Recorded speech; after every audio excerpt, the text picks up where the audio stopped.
رسول، تو یہ رسول کی اطاعت کرو، اس کا کیا مطلب ہے؟ رسول کی اتباع کرو، اس کا کیا مطلب ہے؟ اتباع اور اطاعت میں کوئی فرق ہے؟ کہیں کہیں قرآن حکیم میں آتا ہے کہ رسول کی اتباع کی جائے، کہیں کہیں یہ آتا ہے کہ اللہ کے رسول کی اطاعت کی جائے۔ تو کیا اطاعت اور اتباع میں کوئی فرق ہے؟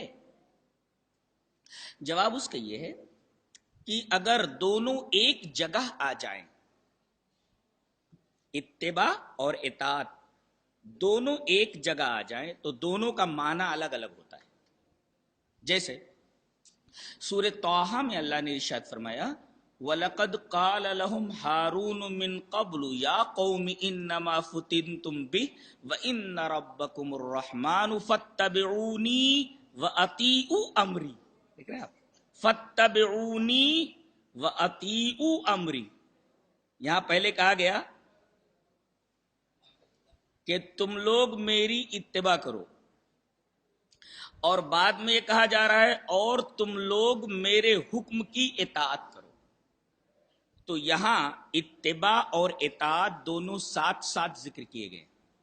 فَاتَّبِعُونِي وَأَطِیعُوا أَمْرِی، یہاں اتباع اور اطاعت دونوں واو کی فصل کے ساتھ ایک جگہ آئے، اور واو کی فصل کا مطلب ہوتا ہے کہ اس کے پہلے والی چیز ما بعد والی چیز سے بالکل الگ ہوتی ہے۔ تو اتباع اور اطاعت کا کیا مطلب سمجھا جائے؟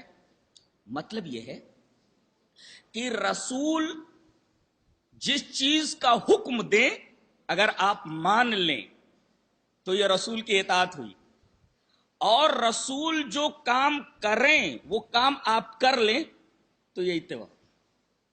یہ فرق ہے اتباع اور اطاعت۔ رسول جس بات کا حکم دیں اگر آپ وہ کام کر لیں تو یہ رسول کی اطاعت ہے، اور رسول جو کام کریں آپ وہ کام کریں اور اسی طرح کریں جس طرح نبی نے کیا ہے تو یہ رسول کی اتباع ہوگی۔ ایک مثال سے سمجھاتا ہوں، ایک حدیث سامنے رکھیں، حدیث اس طرح وان ابی قلابۃ حدثنا ابو سلیمان مالک بن الحویرث قال قال لنا رسول اللہ صلی اللہ علیہ وسلم صلوا كما رأيتموني اصلي فإذا حضرت الصلاة فليؤذن لكم أحدكم وليؤمكم أكبركم رواه البيهقي في السنن الكبرى فی کتاب الصلاۃ۔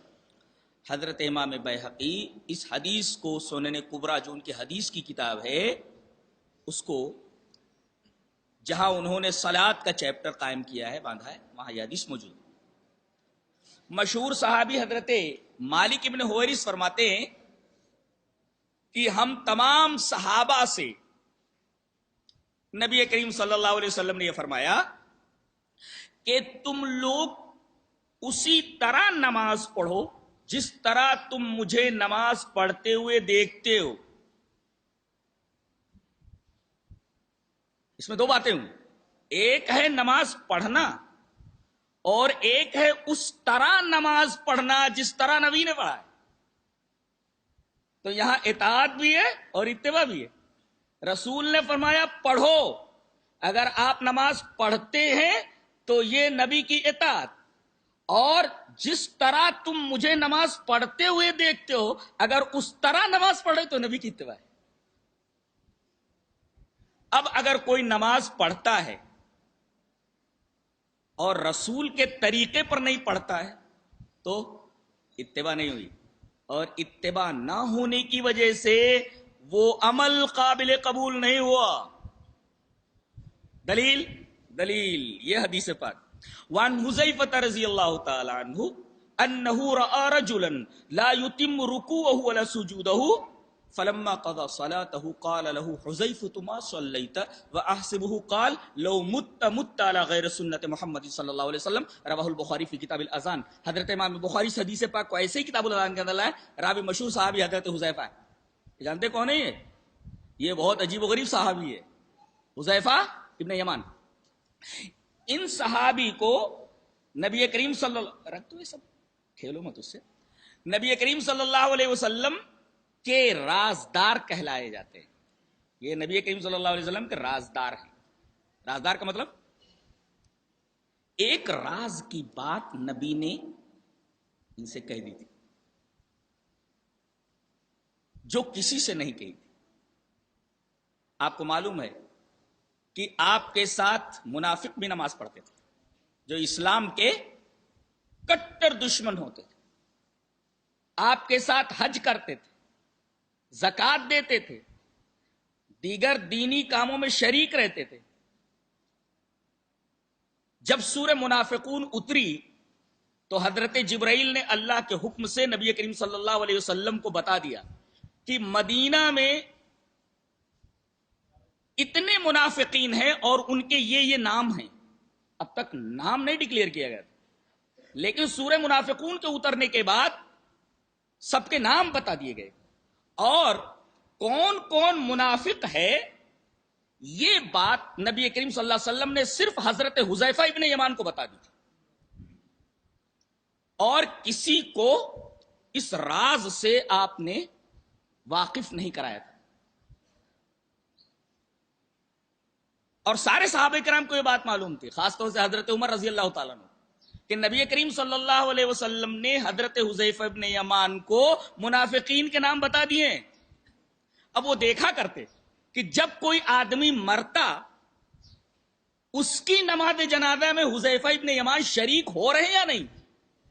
اگر وہ شریک ہوتے تو حضرت عمر اس جنازے میں شریک ہوتے, اور اگر دیکھتے کہ حضرت حذیفہ ابن یمان آؤٹ آف اسٹیشن نہیں ہے, مدینہ ہی میں ہے, اور مدینہ میں ہوتے ہوئے اس آدمی کی نماز جنازہ میں شریک نہیں ہو رہے ہیں, تو حضرت عمر سمجھ جاتے کہ وہ آدمی منافق ہے اور اس کی نماز جنازہ میں حضرت عمر شرکت نہیں کرتے تھے.